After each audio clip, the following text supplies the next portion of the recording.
Hi friends. ஏற்கனவே 2 video பார்த்திருப்போம். அதோட கன்டினியூவேஷன் தான் அது. அத பார்த்துட்டு இத பாருங்க. கண்டிப்பா புரியும். இதுல என்ன பார்க்க போறோம்னா, பரதநாட்டியம் தான்.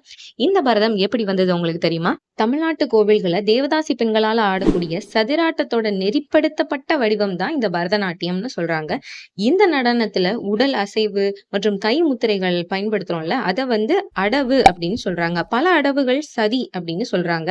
தற்போது 120 வரையும் இருக்காம். ஆனா இப்ப புழக்கத்துல 80 தான் இருக்குன்னு சொல்றாங்க. எல்லாமே நமக்கு எங்கேருந்து கிடைக்குது? அதாவது இத ஒரிஜினலா எங்க பார்க்குறோம் அப்டின்னா, சிதம்பரம் கோவில் மற்றும் மேலக்கடம்பூர் கோவில்ல இது எல்லாமே சிற்பமா செதுக்கப்பட்டிருக்குன்னு சொல்றாங்க. இந்த பரதம் அப்படிங்கிற சொல் எப்படி ஆரிஜினேட் ஆச்சுன்னா, பாவனை அதாவது முகபாவனை சொல்றோம்ல, அதுலேருந்து பாவையும், ராகத்திலேருந்து ராவையும், தாளத்திலேருந்து தா இது எல்லாத்தையும் சேர்த்து பரதம் அப்படின்னு இந்த பேர் உருவானதா சொல்லப்படுது.